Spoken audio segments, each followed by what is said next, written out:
ನಮಸ್ತೆ, ನಾನು ಡಾಕ್ಟರ್ ಸುಪದಾ ಭಟ್. ಈ ತುಂಬಾ ಪದೇ ಪದೇ ಇನ್ಫೆಕ್ಷನ್ಸ್ ಆಗ್ತಾ ಇದೆ. ಆಂಟಿಬಯೋಟಿಕ್ಸ್ ತಗೊಂಡಾವಾಗ ಒಂದ್ ಕೋರ್ಸ್ ಕಮ್ಮಿ ಆಗತ್ತೆ, ಹಾಗೇನೆ ಮತ್ತೊಂದು ವಾರ 10 ದಿವಸದಲ್ಲಿ ಮತ್ತೆ ರಿಕರೆಂಟ್ ಇನ್ಫೆಕ್ಷನ್ ಆಗತ್ತೆ. ಈ ತರ ಪದೇ ಪದೇ ಆಂಟಿಬಯೋಟಿಕ್ಸ್ ತಗೊಳ್ಳೋದ್ರಿಂದ ಎಲ್ಲಾ ತರಹದೂ ಬೇರೆ ರೀತಿಯಂತಹ ಪ್ರಾಬ್ಲಮ್ಸ್ ಸ್ಟಾರ್ಟ್ ಆಗ್ತಾ ಇದೆ. ಆದ್ರೆ ಮೂಲ ಇರುವಂತಹ ಪ್ರಾಬ್ಲಮ್ಗೆ ಮಾತ್ರ ಉತ್ತರ ಸಿಗ್ತಾ ಇಲ್ಲ. ಈ ತರ ರಿಪೀಟೆಡ್ ಕೇಸಸ್ ಬರುವಂತದ್ದು ತುಂಬಾ ಜಾಸ್ತಿ ಆಗಿದೆ ಇವಾಗ. ಹಾಗಾದ್ರೆ ಇಲ್ಲಿ ಪ್ರಾಬ್ಲಮ್ಸ್ ಆಂಟಿಬಯೋಟಿಕ್ಸ್? ಖಂಡಿತ ಅಲ್ಲ. ಆಂಟಿಬಯೋಟಿಕ್ಸ್ ತನ್ನ ಕೆಲಸವನ್ನ ಮಾಡ್ತಾ ಇದೆ. ಹಾಗಾದ್ರೆ ಇಲ್ಲಿ ಇರುವಂತಹ ಒಂದು ಬೇಸ್ ಪ್ರಾಬ್ಲಮ್ ಏನು, ಮೇನ್ ಆಗಿರುವಂತಹ ಪ್ರಾಬ್ಲಮ್ ಏನು? ಈ ಒಂದು ಪ್ರೋಸೆಸ್ಸಿಗೆ ಬಯೋಫಿಲ್ಮ್ ಅಂತಾರೆ. ಬಯೋಫಿಲ್ಮ್ ಅಂತಂದ್ರೆ ಯಾವ ಬ್ಯಾಕ್ಟೀರಿಯಾ ನಮಗೆ ಎಫೆಕ್ಟ್ ಆಗಿರುತ್ತೋ, ಯಾವ ಬ್ಯಾಕ್ಟೀರಿಯಾದಿಂದ ಇನ್ಫೆಕ್ಷನ್ ಸ್ಟಾರ್ಟ್ ಆಗಿರುತ್ತೋ ಆ ಬ್ಯಾಕ್ಟೀರಿಯಾಗಳು ಒಂದಕ್ಕೊಂದು ಸಹಕರಿಸಿಕೊಂಡು ಅದಕ್ಕೆ ಬೇಕಾದಂತಹ ಒಂದು ಶೀಲ್ಡ್ ಅನ್ನ ಆಂಟಿಬಯೋಟಿಕ್ಸ್ ವಿರುದ್ಧ ತಯಾರು ಮಾಡ್ಕೊಳ್ಳತ್ತೆ. ಸೊ ಈ ಒಂದು ಏನು ಆ ಲೇಯರ್ ಇದೆ, ಆ ಪ್ರೊಟೆಕ್ಷನ್ ಲೇಯರಿಗೆ ಬಯೋಫಿಲ್ಮ್ ಅಂತ ಹೇಳ್ತೇವೆ. ಒಂದು ಉದಾಹರಣೆ ತಗೋಬೇಕು ಅಂತಂದ್ರೆ, ಈಗ ಒಂದು ಕೋಟೆ ಇದೆ. ಆ ಕೋಟೆಯ ಒಳಗೆ ಒಂದಿಷ್ಟು ಜನ ಇದ್ದಾರೆ. ಏನಾದರೂ ಯುದ್ಧ ಆದವಾಗ ಅಥವಾ ಬೇರೆ ಹೊರಗಡೆಯಿಂದ ತೊಂದರೆ ಬಂದವಾಗ ಆ ಕೋಟೆ ಆ ಜನರಿಗೆ ಶೀಲ್ಡ್ ತರ ವರ್ಕ್ ಮಾಡುತ್ತೆ, ಹೌದಾ? ಅದೇ ತರಹ ಈ ಬ್ಯಾಕ್ಟೀರಿಯಾಗಳು ಹೇಗೆ ಮ್ಯೂಟೇಟ್ ಆಗಿರತ್ತೆ ಅಂತಂದ್ರೆ, ತಮ್ಮದೇ ಆದಂತಹ ಒಂದು ಕಾಲನಿ ಫಾರ್ಮ್ ಮಾಡ್ಕೊಳತ್ತೆ. ಕಾಲನಿ ಫಾರ್ಮ್ ಮಾಡ್ಕೊಂಡು ತನ್ನ ಸುತ್ತ ಒಂದು ಕೋಟೆ ಅಂತ ಒಂದು ಶೀಲ್ಡ್ ಅನ್ನ ಫಾರ್ಮ್ ಮಾಡ್ಕೊಳತ್ತೆ. ಹಾಗೆ ಕಾಲನಿ ಫಾರ್ಮ್ ಮಾಡ್ಕೊಂಡು ಬ್ಯಾಕ್ಟೀರಿಯಾ ಒಬ್ರಿಗೊಬ್ರಿಗೆ ನ್ಯೂಟ್ರಿಯೆಂಟ್ಸ್ ಅನ್ನ ಹಾಗೂ ಅಲ್ಲಿ ಜೀವ ಇರ್ಲಿಕ್ಕೆ ಬೇಕಾಗಿರುವಂತಹ ಎಲ್ಲಾ ಸಹಕಾರಗಳನ್ನ ಒಬ್ರಿಗೊಬ್ರಿಗೆ ಕೊಟ್ಕೊಂಡು ತನ್ನ ಒಂದು ಶಕ್ತಿಯನ್ನ ಜಾಸ್ತಿ ಮಾಡ್ಕೊಳತ್ತೆ. ಈ ಶೀಲ್ಡ್ ಇಂದ ತನ್ನನ್ನ ತಾನು ಪ್ರೊಟೆಕ್ಟ್ ಮಾಡ್ಕೊಳತ್ತೆ. ಆಂಟಿಬಯೋಟಿಕ್ ಕೊಟ್ಟಾಗ ಒಂದು ಸರ್ತಿ ಹೊರಗಡೆ ಲೇಯರ್ ಇರುವಂತಹ ಒಂದು ಬ್ಯಾಕ್ಟೀರಿಯಾ ಏನಾಗಿದೆ, ಅದು ಮೀಡಿಯೇಟರ್ ಆಗಿ ಕೆಲಸ ಮಾಡತ್ತೆ. ಅದು ಆಂಟಿಬಯೋಟಿಕ್ ಪೆನಿಟ್ರೇಟ್ ಆಗೋದನ್ನ ತಡೆದು ಬಿಡತ್ತೆ. ಹಾಗಾಗಿ ಒಂದು ಕೋರ್ಸ್ ಮುಗಿದ್ಮೇಲೆ ಒಂದು 10 ದಿನ ಬಿಟ್ಟು ಮತ್ತೆ ಒಳಗಡೆ ನರಿಶ್ ಆಗಿರುವಂತಹ ಬ್ಯಾಕ್ಟೀರಿಯಾ ಮತ್ತೆ ಇನ್ಫೆಕ್ಷನ್ ಗಳನ್ನ ಸ್ಟಾರ್ಟ್ ಮಾಡುತ್ತೆ. ಇದಕ್ಕೆ ಈ ಒಂದು ಲೇಯರಿಗೆ ಬಯೋಫಿಲ್ಮ್ ಅಂತಾರೆ. ಸೊ ಇದು ರಿಕರೆಂಟ್ ಆಗಿ ಪದೇ ಪದೇ ಪದೇ ಪದೇ ಇನ್ಫೆಕ್ಷನ್ ಆಗಲಿಕ್ಕೆ ಕಾರಣ. ಕೆಲವೊಂದಿಷ್ಟು ಎಕ್ಸಾಂಪಲ್ಸ್ ಗಳನ್ನ, ಉದಾಹರಣೆಗಳನ್ನ ನೋಡೋಣ. ಡಯಾಬಿಟಿಕ್ ವುಂಡ್, ಶುಗರ್ ಇದ್ದವರಿಗೆ ಕಾಲಲ್ಲಿ ಸೊಂಟದಲ್ಲಿ ಹುಣ್ಣಾಗುವಂತದ್ದು, ಇವು ಕ್ರಾನಿಕ್ ವೂಂಡ್ಸ್. ಪದೇ ಪದೇ ಪದೇ ಪದೇ ಗುಣ ಆಗತ್ತೆ, ಮತ್ತೆ ಉಂಡಾಗತ್ತೆ. ಕ್ರಾನಿಕ್ ಸೈನಸೈಟಿಸ್ ಇನ್ಫೆಕ್ಷನ್ಗಳು, ಪದೇ ಪದೇ ಆಗುವಂತಹ ಮೂತ್ರದ ಇನ್ಫೆಕ್ಷನ್ಗಳು, ಪದೇ ಪದೇ ಆಗುವಂತಹ ಹಲ್ಲಿನ ಇನ್ಫೆಕ್ಷನ್ಗಳು, ಪದೇ ಪದೇ ಆಗುವಂತಹ ಪೆಲ್ವಿಕ್ ಇನ್ಫ್ಲಮೇಟರಿ ಡಿಸೀಸ್ ಅಂದ್ರೆ ಬಿಳಿ ಮುಟ್ಟು ಹೋಗುವಂತದ್ದು. ಬಿಳಿ ಮುಟ್ಟು ಹೋಗುವುದು ಇನ್ಫೆಕ್ಷನ್ ಆಗಿ ಟರ್ನ್ ಆಗಿ ಸೊಂಟ ನೋವು, ಹೊಟ್ಟೆ ನೋವು, ಸೊಂಟ ಸೆಳೆತ ಎಲ್ಲ ಬರುವಂತದ್ದು. ಕ್ಯಾಥೆಟರ್ ಅಥವಾ ಬೇರೆ ಇಂಪ್ಲಾಂಟ್ಸ್ ಆದಾಗ ಅದರ ಸುತ್ತಲೂ ಆಗುವಂತಹ ಇನ್ಫೆಕ್ಷನ್ಗಳು, ಇವೆಲ್ಲದೂ ಈ ತರ ಬಯೋಫಿಲ್ಮಿನ ಪರಿಣಾಮದಿಂದಾಗಿ, ಆ ಕಾರಣದಿಂದಾಗಿ ಆಗುವಂತಹ ರಿಕರೆಂಟ್ ಇನ್ಫೆಕ್ಷನ್ಗಳು. ಈ ತರ ಇನ್ಫೆಕ್ಷನ್ಸ್ ಗಳನ್ನ ಟ್ರೀಟ್ಮೆಂಟ್ ಮಾಡೋದು ಡಿಫಿಕಲ್ಟ್. ಯಾಕೆ ಅಂತಂದ್ರೆ, ಆ ಹೊರಗಡೆ ಏನ್ ಒಂದು ಲೇಯರ್ ಬ್ಯಾಕ್ಟೀರಿಯಾ ಇದೆ, ಅದು ಡಾರ್ಮೆಂಟ್ ಬ್ಯಾಕ್ಟೀರಿಯಾ ಆಗ್ಬಿಡತ್ತೆ.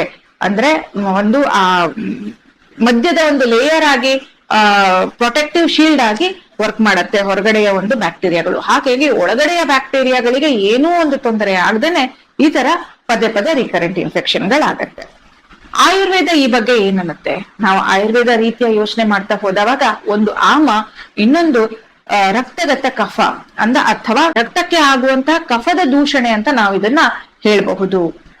ಸೊ ಯಾವಾಗ ನಾವು ಈ ಆಮವನ್ನ ನಾವು ವಿಲಯನ ಮಾಡ್ತೇವೆ, ಆಮಕ್ಕೆ ಚಿಕಿತ್ಸೆ ಕೊಡ್ತೇವೆ, ರಕ್ತದಲ್ಲಿರುವಂತಹ ಕಫಕ್ಕೆ ಚಿಕಿತ್ಸೆ ಕೊಟ್ಟು ರಕ್ತವನ್ನ ಶುದ್ಧ ಮಾಡ್ತೇವೆ, ಈ ತರ ರಿಕರೆಂಟ್ ಇನ್ಫ್ಲಮೇಷನ್ಸ್ ಅನ್ನ ಆಗೋದನ್ನ ನಾವು ತಡಿಬಹುದು.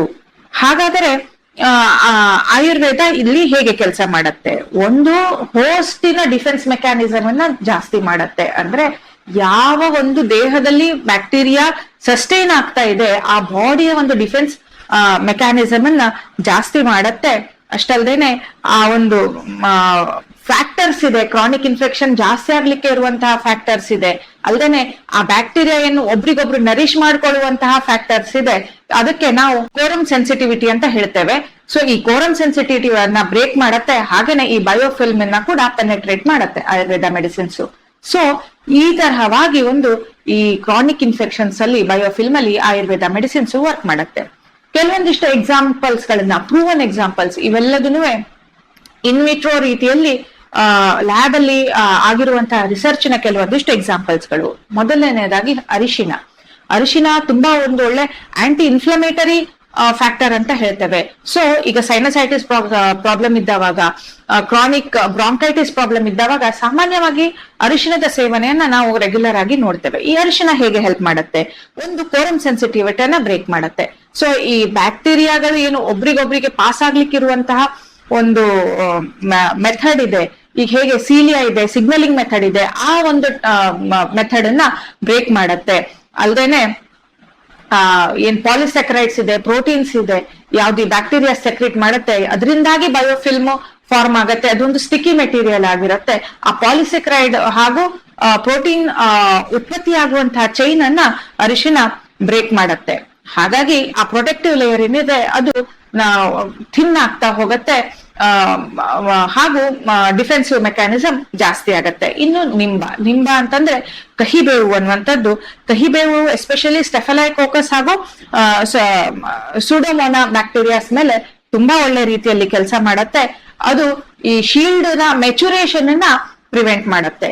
ಹಾಗೇನೆ ಬೆಳ್ಳುಳ್ಳಿ ಏನ್ ಈ ಬಯೋಫಿಲ್ಮ್ ಅನ್ನುವಂತಹ ಶೀಲ್ಡ್ ಇದೆ, ಈ ಶೀಲ್ಡ್ ನ ಪೆನಿಟ್ರೇಟ್ ಮಾಡಿ ಅದರ ಒಂದು ಸ್ಟ್ರೆಂತ್ ಏನಿದೆ, ಬಯೋಶೀಲ್ಡಿನ ಸ್ಟ್ರೆಂತ್ ಏನಿದೆ ಅದು ಕಮ್ಮಿ ಮಾಡತ್ತೆ. ಅದರಿಂದಾಗಿ ಏನು ಒಳಗಡೆ ನರಿಶ್ಮೆಂಟ್ ತಗೋತಾ ಇದೆ ಬ್ಯಾಕ್ಟೀರಿಯಾ, ಅದ್ರ ಮೇಲೆ ಡೈರೆಕ್ಟ್ ಆಗಿ ಏನು ನಾವು ಆಂಟಿಬಯೋಟಿಕ್ಸ್ ತಗೋತೀವಿ ಅಥವಾ ಬೇರೆ ಯಾವುದೇ ಮೆಡಿಸಿನ್ಸ್ ಅನ್ನ ನಾವು ಆ ಇನ್ಫೆಕ್ಷನ್ ಗೆ ಕೊಟ್ಟಿದೀವಿ, ಅದು ವರ್ಕ್ ಆಗ್ಲಿಕ್ಕೆ ಹೆಲ್ಪ್ ಮಾಡತ್ತೆ. ಗುಡೂಚಿ ಅಂತಂದ್ರೆ ನಮ್ಮ ಅಮೃತ ಬಳ್ಳಿ ಇಮ್ಯುನೋಮಾಡ್ಯುಲೇಟರ್ ಆಗಿ ಹೆಲ್ಪ್ ಮಾಡತ್ತೆ. ಅಂದ್ರೆ ಹೋಸ್ಟಿನ ಡಿಫೆನ್ಸಿವ್ ಮೆಕ್ಯಾನಿಸಮ್ ಅನ್ನ ಜಾಸ್ತಿ ಮಾಡಕ್ಕೆ ಗುಡೂಚಿ ತುಂಬಾ ಒಳ್ಳೆಯದ್ರಾದ್ರೆ, ತ್ರಿಫಲ ಡೆಂಟಲ್ ಕೇರೀಸ್ ಅಲ್ಲಿ, ಹಲ್ಲಿನಲ್ಲಿ ಬರುವಂತಹ ಪದೇ ಬರುವಂತಹ ಇನ್ಫೆಕ್ಷನ್ಸ್ ಅಲ್ಲಿ ಒಳ್ಳೆ ರೀತಿಯಲ್ಲಿ ಕೆಲಸ ಮಾಡತ್ತೆ. ಹಾಗೇನೆ ನಾವು ಖದೀರ ಅಂತ ಏನ್ ಕರಿತೇವೆ, ಅದು ಇದೇ ತರಹ ಏನು ಕ್ರಾನಿಕ್ ಸ್ಕಿನ್ ಕಂಡೀಷನ್ಸ್ ಇದೆ, ಸೋರಿಯಾಸಿಸ್ ಆಗಿರ್ಬಹುದು, ಎಕ್ಸಿಮಾಸ್ ಆಗಿರ್ಬಹುದು, ಡರ್ಮಟೈಟಿಸ್ ಆಗಿರ್ಬಹುದು, ಈ ತರ ಕ್ರಾನಿಕ್ ಸ್ಕಿನ್ ಕಂಡೀಷನ್ಸ್ ಅಲ್ಲಿ ಖದೀರ ಅನ್ನುವಂಥದ್ದು ತುಂಬಾ ಹೆಲ್ಪ್ ಮಾಡುತ್ತೆ. ಸೊ ಇದರಲ್ಲಿ ಮೇನ್ ಆಗಿ ನಾವು ಹೇಳ್ಬೇಕು ಅಂತಂದ್ರೆ ಅರಿಶಿನ ಕ್ರಾನಿಕ್ ಇನ್ಫ್ಲಮೇಷನ್ಸ್ ಅಲ್ಲಿ ಕೆಲಸ ಮಾಡಿದ್ರೆ, ಗಾರ್ಲಿಕ್ ಶ್ರೋತರೋಧದಲ್ಲಿ ಎಲ್ಲೆಲ್ಲಾ ಅವರೋಧಗಳಿದೆ, ಆಬ್ಸ್ಟ್ರಕ್ಷನ್ಸ್ ಇದೆ, ಅಲ್ಲಿ ಕೆಲಸ ಮಾಡುತ್ತೆ. ಸೊ ಆಯುರ್ವೇದ ಕಂಬೈನ್ಡ್ ಆಗಿ ನಾವು ಸಿಸ್ಟಮ್ ಸ್ಪೆಸಿಫಿಕ್ ಆಗಿ ಮೆಡಿಸಿನ್ಸ್ ಅನ್ನ ಕೊಟ್ಟಾಗ ಈ ತರ ಕ್ರಾನಿಕ್ ಇನ್ಫೆಕ್ಷನ್ಸ್ ಅನ್ನ ನಾವು ಖಂಡಿತವಾಗಿ ಕ್ಯೂರ್ ಮಾಡಬಹುದು.